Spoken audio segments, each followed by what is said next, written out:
Very good morning 10th class, this is Deepti Singh, your Hindi teacher. आज हम पढ़ने वाले हैं चैप्टर 4 जिसका नाम है Meri Jeevan Rekha. What is the name of your chapter?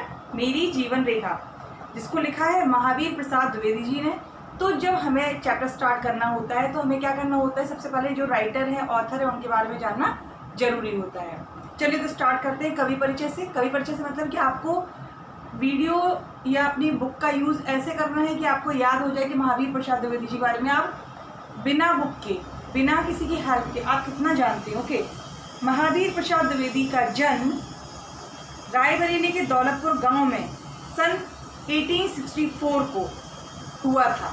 ठीक, कहाँ हुआ था? रायबरेली के दौलतपुर गांव में। गांव का नाम क्या है? दौलतपुर। ओके, उन्होंने प्रारंभिक शिक्षा अपने गांव की पाठशाला में प्राप्त की थी। उसके बाद वे कुछ दिन रायबरेली के जिला स्कूल तथा फतेहपुर के स्कूल में पढ़ते रहे। इसके बाद वे बम्बई में अपने पिता राम सहाय द्विवेदी जी के पास चले आए। तो मतलब इन्होंने क्या किया, मतलब बाद में जब अपनी पढ़ाई कर रहे थे अपने पिता के पास आ गए। पिता का नाम बताया, राम सहाय द्विवेदी के पास चले आए बम्बई, जिसको अभी हम कहते हैं मुंबई। बम्बई में उन्होंने संस्कृत, गुजराती, मराठी और अंग्रेजी का अध्ययन किया। आजीविका के लिए उन्होंने रेलवे की नौकरी कर ली। आजीविका जो वर्ड आया उसका मतलब होता है जीवन यापन करना। उसके लिए उन्होंने क्या किया? रेलवे में नौकरी की। शीघ्र ही उन्होंने रेलवे की नौकरी छोड़ दी। अब देखिए, जहाँ सेटिस्फेक्शन नहीं होता तो हम वो काम छोड़ देते हैं। सन 1930 से 1920 तक उन्होंने सरस्वती पत्रिका का सफल संपादन किया। ये आई थिंक मैंने आपको पहले समझा चुकी हूँ इनके बारे में, फिर भी ये हम लोग एक रिवीजन के तौर पे ले रहे हैं, तो इसका आपका टेस्ट होगा इसलिए, है ना।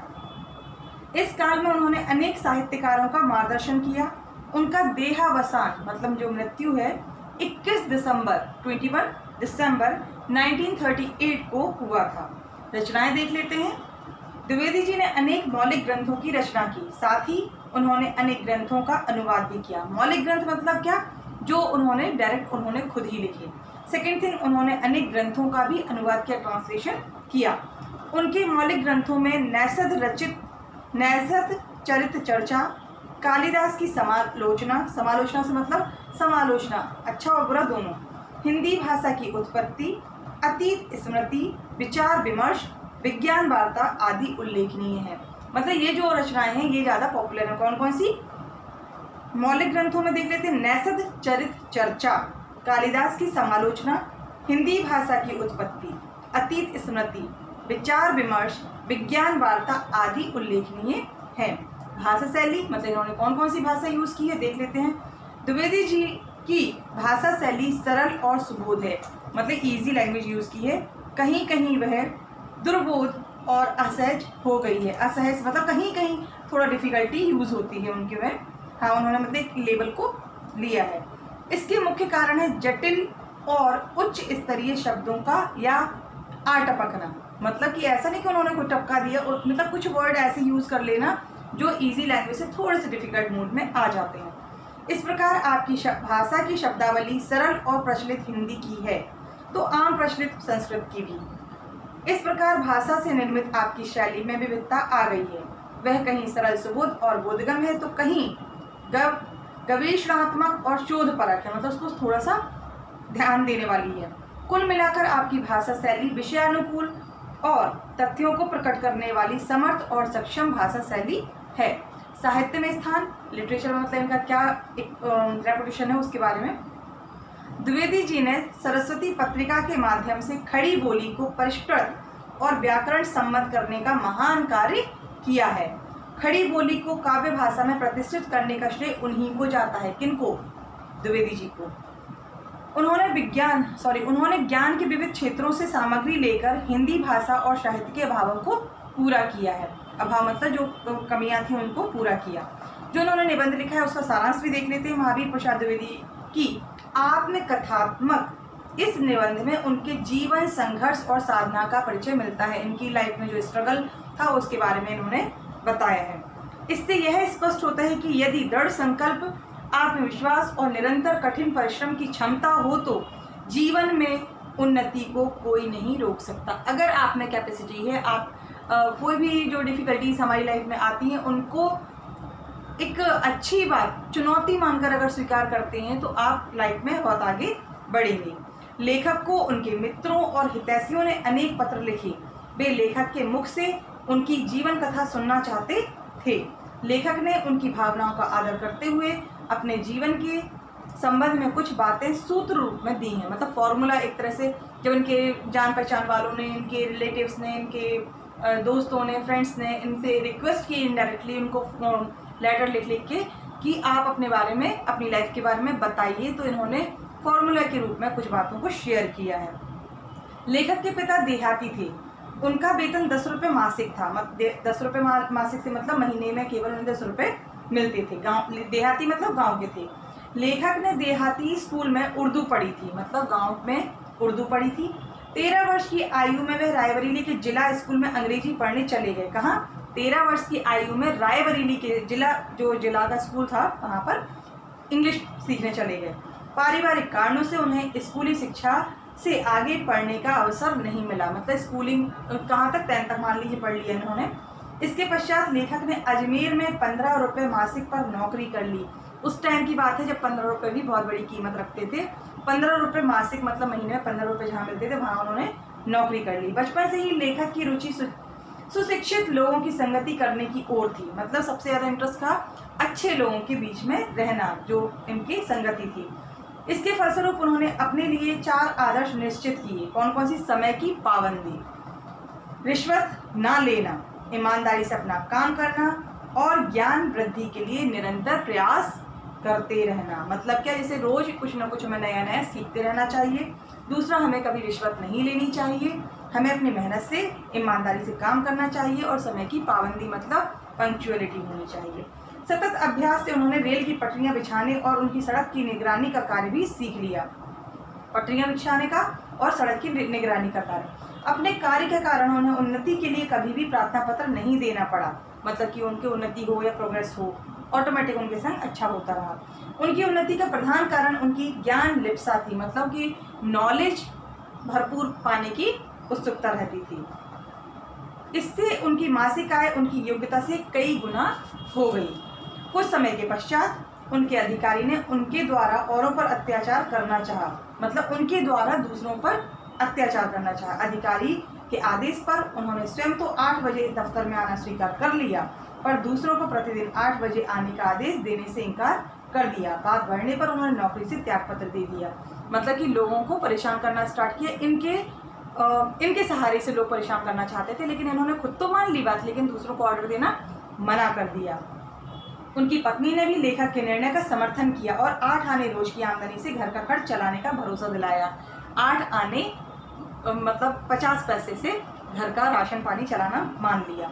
महावीर प्रसाद द्विवेदी को सरस्वती के संपादन कार्य से 20 रुपये मासिक वेतन और 3 रुपये डाक खर्च के लिए मिलते थे। 20 रुपये महीना मिलने लगा और 3 रुपये डाक खर्च के लिए मिलते थे।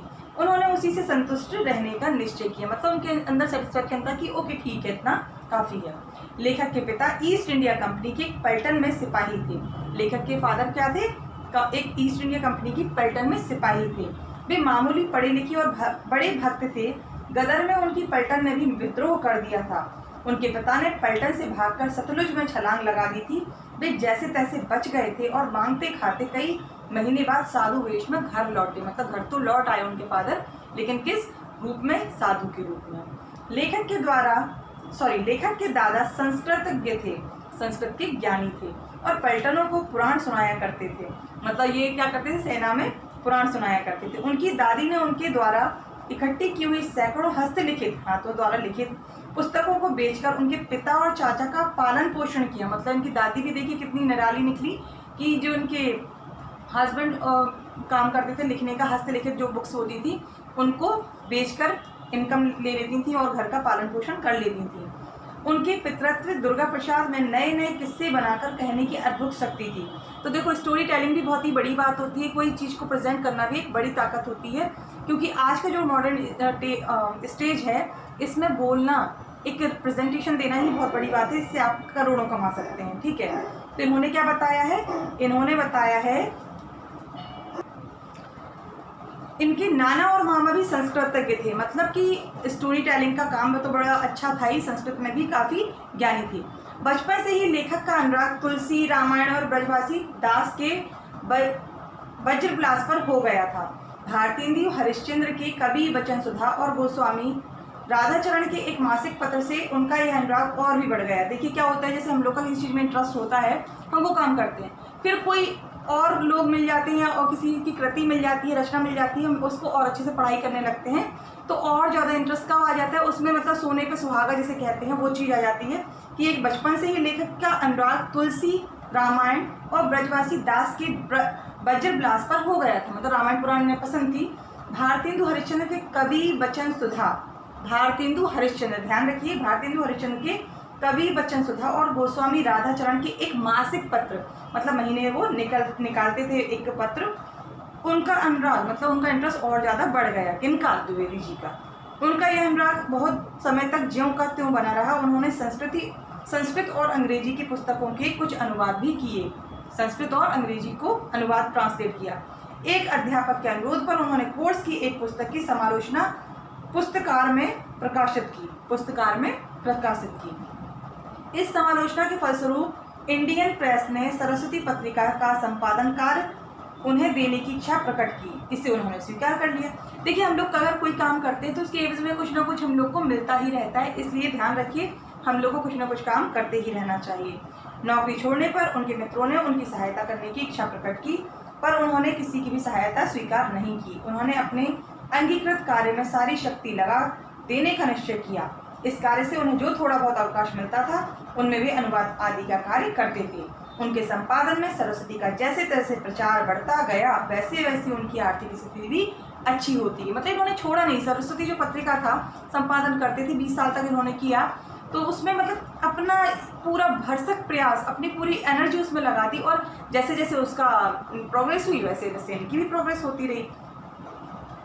उन दिनों सरस्वती का काफ़ी सम्मान था, उनमें कुछ छापना बहुत महत्वपूर्ण समझा जाता था। लेखक को इस पत्रिका में छपवाने के लिए कई प्रलोभन दिए जाते थे, पर वह इन प्रलोभनों की परवाह किए बिना वही कार्य करते थे जिसमें वह पाठकों का लाभ समझते। वे पाठकों की रुचि का सदा ध्यान रखते थे और लेखों को संशोधित कर देते थे जिससे उन्हें अधिक से अधिक पाठक समझ लें। उन्होंने अपनी विद्वता की झूठी छाप डालने की कभी कोशिश नहीं की। मतलब आपको समझ में आया होगा कि उन्होंने प्रलोभन यानी कि जो अट्रैक्शंस होते हैं बाहर के, इधर उधर से हम लोग को मिलते हैं, वो उन्होंने नहीं लिया। उन्होंने और करेक्शन कर करके कि लोगों को बात समझ में आए, इस तरह से उन्होंने यूज़ किया। तो आज हमने पढ़ लिया, आपका होमवर्क भी क्या हो गया, मेरी जीवन रेखा का सारांश और महावीर प्रसाद द्विवेदी जी के बारे में आपको लिखना है। ठीक है, आज के लिए इतना ही, फिर मिलते हैं न्यू टॉपिक के साथ। तब तक के लिए अपना ख्याल रखिए, ध्यान रखिए, और तब तक के लिए बाय बाय। Thank you.